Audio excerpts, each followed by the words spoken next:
First time యూపీఎస్సీకి tuitions only in Tirumala IAS institute Chaitanyapuri. Call చేసి ఇప్పుడే జాయిన్ అవ్వండి. మంత్రివర్యులకి ధన్యవాదాలు తెలియచెప్తూ ఉన్నాము.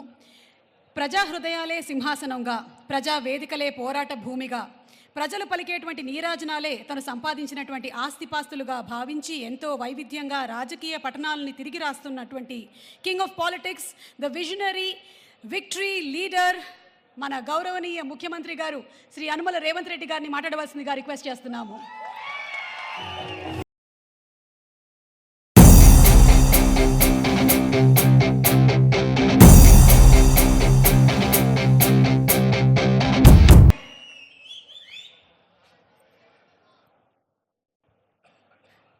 మిత్రులారా,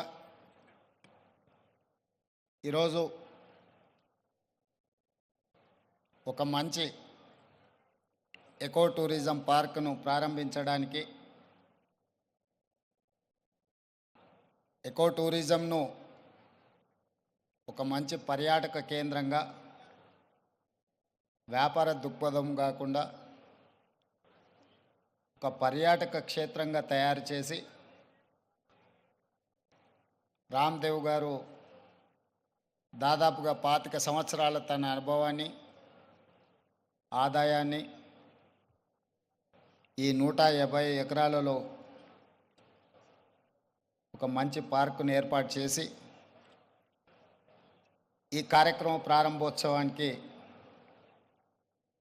నాతో పాటు మెగాస్టార్, కేంద్ర మాజీ మంత్రివర్యులు, మనందరి అభిమాన నాయకుడు చిరంజీవి గారిని ప్రత్యేకంగా ఆహ్వానించి, అదేవిధంగా తెలంగాణ మంత్రివర్యులు జూపల్లి కృష్ణారావు గారిని,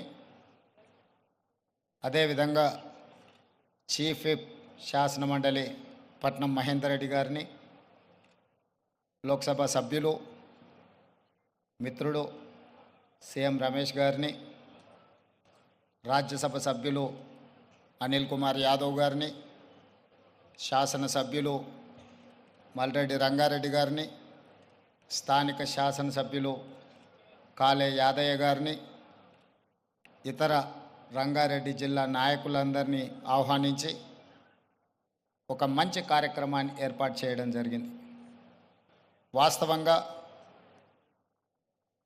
మా ప్రభుత్వం ఏర్పడ్డ తర్వాత అధికారులతో, మంత్రులతో చర్చించి తెలంగాణ రాష్ట్రం ఐటీ, ఫార్మా రంగాలలో రాణించడం, ఇన్ఫ్రాస్ట్రక్చర్ రంగాలలో దేశంలోనే ప్రముఖ సంస్థలు తెలంగాణ రాష్ట్రం నుంచి ఈరోజు నిర్మాణ రంగంలో రాణించినాయి. ఇక తెలంగాణ రాష్ట్రానికి కావలసింది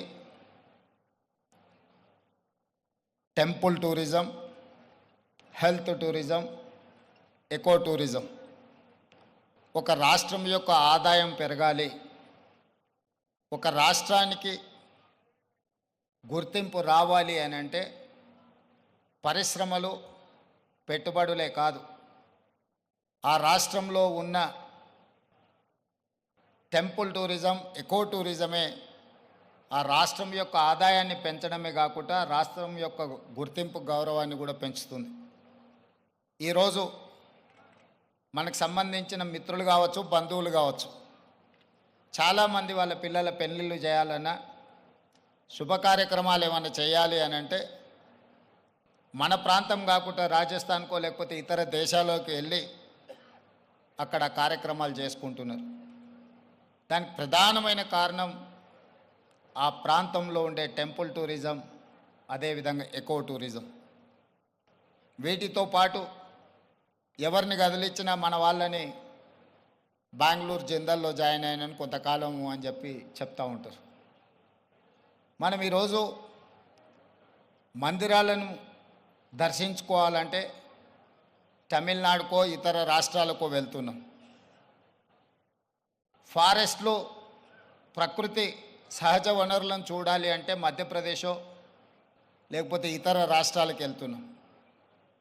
అదేవిధంగా హెల్త్ టూరిజం విషయంలో కూడా మనం ఎక్కడెక్కడికో వెళ్ళాల్సిన పరిస్థితి. కానీ అన్ని సహజ వనరులు ఉన్న తెలంగాణ రాష్ట్రంలో ఇప్పటి వరకు ప్రభుత్వాల దృష్టి ఈ హెల్త్ టూరిజం మీద, ఎకో టూరిజం మీద, టెంపుల్ టూరిజం మీద ఫోకస్ లేకపోవడం వల్ల అద్భుతమైన ఆలయాలు ఉన్న తెలంగాణ రాష్ట్రం, అది 1000 స్తంభాల గుడి కావచ్చు, యునెస్కో గుర్తింపు పొందిన రామప్ప మందిరం కావచ్చు, లేకపోతే శ్రీశైలం కావచ్చు, రాజన్న వేములవాడ రాజన్న మందిరం కావచ్చు, ఇట్లాంటి చాలా మందిరాలు, ప్రపంచ ప్రఖ్యాతిగాంచిన మందిరాలు మన దగ్గర ఉన్నాయి. ఈరోజు కవాల్ కావచ్చు, tiger reserve forest, Nallamala tiger reserve forest కావచ్చు, జూపల్లి కృష్ణారావు గారు ప్రాతినిధ్యం వహిస్తున్న కొల్లాపూర్ ప్రాంతం, నల్లమల అటవీ ప్రాంతం, కృష్ణానది జలాలు ప్రవహిస్తున్న ప్రాంతం, అక్కడ మందిరాలకు, అక్కడ ప్రకృతి సహజ వనరులకు కొదవలేదు. మల్లెల తీర్థం లాంటి ప్రాంతాలు మన దగ్గర ఉన్నాయి. కానీ వీటికి ఇవ్వాల్సినంత ప్రాధాన్యత, తీసుకురావాల్సినంత గుర్తింపు తీసుకురాకపోవడం వల్ల మన రాష్ట్రంలో temple tourism, eco tourism, health tourism వెనుకబడుతున్నది. ఈరోజు ఎకో టూరిజంలో టూరిజం పాలసీని ఈ మధ్యలోనే శాసనసభలో మనం చర్చించినాం. దానికి మంత్రి జూపల్లి కృష్ణారావు గారే ఆ పాలసీ తయారీలో కీలక పాత్ర పోషించారు. రాబోయే కొద్ది రోజుల్లో టూరిజం పాలసీని తీసుకొచ్చి టూరిజం పాలసీలో ఎకో టూరిజంను ప్రోత్సహించాలని ఈరోజు మన ప్రభుత్వం ముందుకు వెళ్తున్నది. కానీ ప్రభుత్వానికంటే ముందే ఎకో టూరిజం ఈరోజు రామదేవరావు గారి ఏర్పాటు చేసిన 150 ఎకరాలలో ఒక అద్భుతాన్ని సృష్టించిండు. ఈ అద్భుతం వారికి ఒక్కరికి ఆదాయం తెచ్చిపెట్టేది కాదు, రాష్ట్రానికి కూడా ఆదాయం తెచ్చిపెడుతుంది, రాష్ట్రానికి కూడా గుర్తింపు, గౌరవం తెచ్చిపెడుతుంది.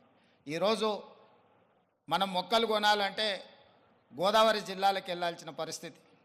ఎవరైనా జూబ్లీహిల్స్, బంజారాహిల్స్ లేదా ప్రముఖులు ఎవరైనా ఇల్లు కట్టుకుంటున్నారు అని అంటే గోదావరి జిల్లాల నుంచి మొక్కలు తెప్పించుకునే పరిస్థితి నుంచి ఈరోజు వికారాబాద్, చెవెళ్ళ ప్రాంతం నుంచే ఎవరు ఇల్లు కట్టుకోవాలన్న, ఇంతకుముందు పెద్దలు చిరంజీవి గారు చెప్పారు, 20 సంవత్సరాల క్రితమే వాళ్ళు ఇల్లు కట్టుకున్నప్పుడు జూబ్లీహిల్స్లో ఒక ప్రత్యేకమైన మొక్కల్ని పెట్టాలి అంటే రామ్దేవ్ గారి దగ్గర నేను తీసుకున్నాను. ఇది ఇంకా అభివృద్ధి పదం వైపు నడవాలి.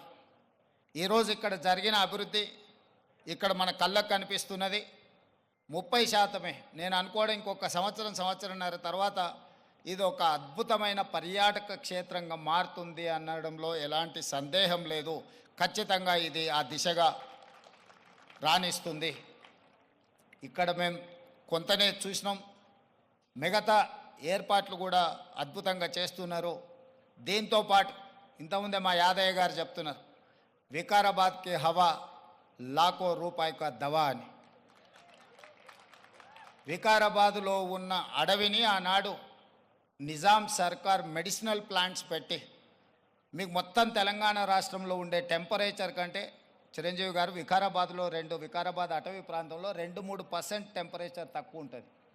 లెప్రసీ వచ్చిన వాళ్ళని వీళ్ళని తీసుకొచ్చి ఇక్కడ వికారాబాద్ ప్లాంటేషన్ అక్కడ వదిలేస్తే 2 monthsలో ఆటోమేటిక్ ఏ ట్రీట్మెంట్ అవసరం లేదు. ఇక్కడ ఉండే ప్రకృతి సహజ వనరుల వల్ల వాళ్ళకి ఆ రోగం నివారించబడుతుంది. గతంలో మెడికల్ ట్రీట్మెంట్ లేనప్పుడు ఎవరికైనా లెప్రసీ వస్తే వాళ్ళ కుటుంబ సభ్యులను ఇక్కడ తీసుకొచ్చి వికారాబాద్లో వదిలేస్తే 2-3 నెలల తర్వాత వాళ్ళని మళ్ళీ తీసుకెళ్తే వాళ్ళు టీబీకి సంబంధించి ఏ సమస్య వచ్చినా ఇక్కడ ఆ కుటుంబ సభ్యులను వదిలేసిపోతే 2-3 నెలలలోనే ఆటోమేటిక్ ఇక్కడున్న ప్రకృతి సహజ వనరులతో వాళ్ళకి తగ్గిపోయేది.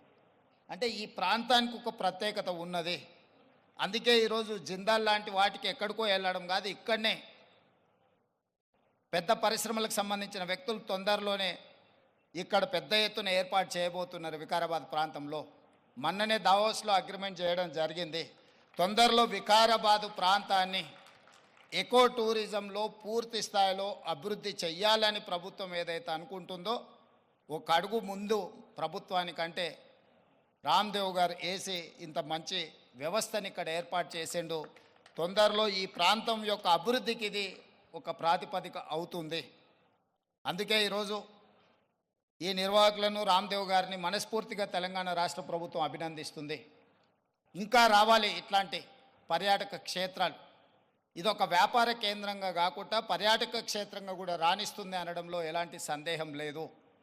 ఈరోజు నాతో పాటు చిరంజీవి గారు, సీఎం రమేష్ గారు, మా మంత్రులు, శాసనమండలి సభ్యులు, శాసనసభ్యులు అందరు రావడం, ఇట్లా కార్యక్రమం రోజువారీగా ఎన్నో రాజకీయ కార్యక్రమాలలో పాల్గొంటుంటాం. కానీ ఈ కార్యక్రమంలో పాల్గొనడానికి ఒక ప్రత్యేకత ఉన్నది. ఈ ప్రత్యేకత రాష్ట్రం యొక్క ఆలోచనకు అనుగుణంగా ఉన్నది. ఈరోజు రాష్ట్ర ప్రభుత్వం ఏదైతే ఎకో టూరిజం పాలసీలో ఇలాంటి పార్కులు మేము డెవలప్ చేయాలనుకుంటున్నామో, రాబోయే రోజుల్లో ఖాళీ వరి పండించడమే కాదు, ఇతర కమర్షియల్ క్రాప్స్ వైపు ఈరోజు వనాలు, ప్రకృతి వనాలను పెంచడానికి కూడా రైతులను ప్రోత్సహించడానికి ప్రభుత్వం వైపు నుంచి ప్రణాళికలు ఉన్నాయి. వాళ్ళందరికీ కూడా ఇలాంటి వ్యాపార కేంద్రాలు ఉంటే రైతులు పెంచే మొక్కల్ని కొనుగోలు చేయడానికి అవకాశం ఉంటుంది. 1,000,000 మొక్కల్ని తెలంగాణ రాష్ట్ర ప్రభుత్వం పెట్టాలంటే ఎక్కడో ఒకడ గ్రామాల దగ్గర ఆ మొక్కల్లో పెంపడానికి క్షేత్రాలు ఇస్తున్నాం. కానీ 6 నెలలు, సంవత్సరమే పెంచితే అవి మేము నాటినప్పుడు 20-30% కంటే ఎక్కువ బ్రతకడం లేదు. అందుకే రాబోయే రోజుల్లో మా మంత్రి గారికి సూచన చేస్తున్నా, అదేవిధంగా ఫారెస్ట్ మినిస్టర్ గారికి కూడా నేను ఆదేశాలు ఇస్తా. 2-3 సంవత్సరాలు పెంచిన మొక్కల్ని తీసుకెళ్ళి నాటితే మొక్కలు బతకడానికి ఎక్కువ అవకాశం ఉంటుంది. కానీ మరి రైతు 2-3 సంవత్సరాల ఆదాయం లేకుండా ఉండాలి అని అంటే రైతు బ్రతకం కూడా కష్టమవుతుంది.